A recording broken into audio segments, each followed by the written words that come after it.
He's the best at covering MMA. He's the host of the MMA Hour. He's Ariel Helwani, who joins us. Ariel, thanks for joining us on short notice. So can you get us up to date on what has transpired over the last 24 hours? Dan, I got to tell you, thank you so much for having me. I hope you can hear me. I'm in a room right now. We're at the weigh-ins, and this is the absolute 90th. And that is no hyperbole. I mean, I can't even begin to tell you what has transpired. I mean, you know what already happened between Conor McGregor and his team at the Barclays Center yesterday. I'm sure you've seen the footage. Conor McGregor and his team entered the Barclays Center, attacked one of the buses that were competing on Saturday night's card, threw chairs, threw a bunch of equipment at the were severely injured. As a result, they were pulled from the card. One of the champions, Rose Namajunas, was shaken up. She was on the fence, but she will be fighting tomorrow night. And one of the other fighters who's a member of Conor's team was involved, and then the UFC pulled him as a result of his involvement in the incident. Later, Friday at around 10:30, Conor McGregor turned himself in to 78th Precinct in Brooklyn, New York. He actually just left the 78th Precinct. He's on his way to Kings County Courthouse here in Brooklyn, and he is facing 2 charges. A friend of his, who's also an MMA fighter, an amateur MMA fighter, is also facing 2 charges.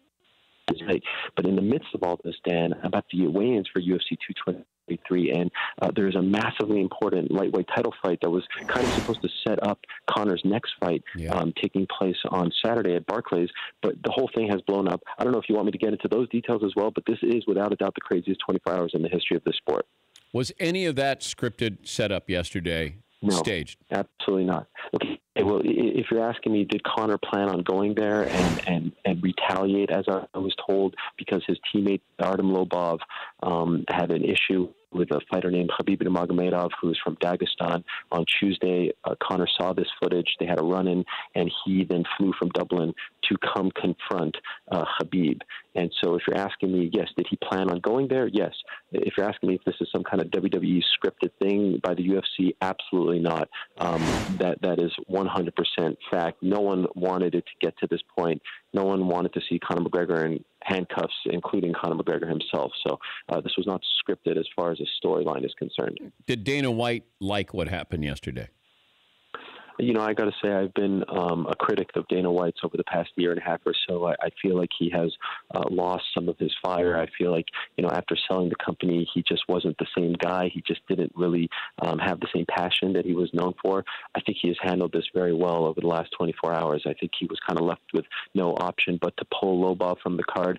I think he said all the right things. Look, in the back of his mind, I'm sure at some point, if Conor is cleared and, you know, this isn't too serious, there is a massive fight to promote here between Khabib and Conor. This would be, Khabib Nurmagomedov is the equivalent in our sport of someone like Triple G. He comes from Dagestan. He is supremely popular. I mean, I can't even put it into words. He's like a beetle when he walks in the streets of Dagestan. So if they are able to pull this off and make this fight, it would be without a doubt the highest grossing fight in the history of the sport. And you can make no mistake, I would think they would use this to promote, but right now I don't think they're happy about it, especially considering the fact that 2 fighters were injured and had to be pulled from the card as a result of glass hitting their face.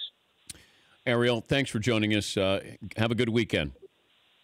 Thank you. Thank you, as always. I appreciate it. Ariel Helwani, award-winning journalist covering the sport there. For more Dan Patrick Show, tune to Audience Channel 239 on DirecTV or download the Dan Patrick Show app.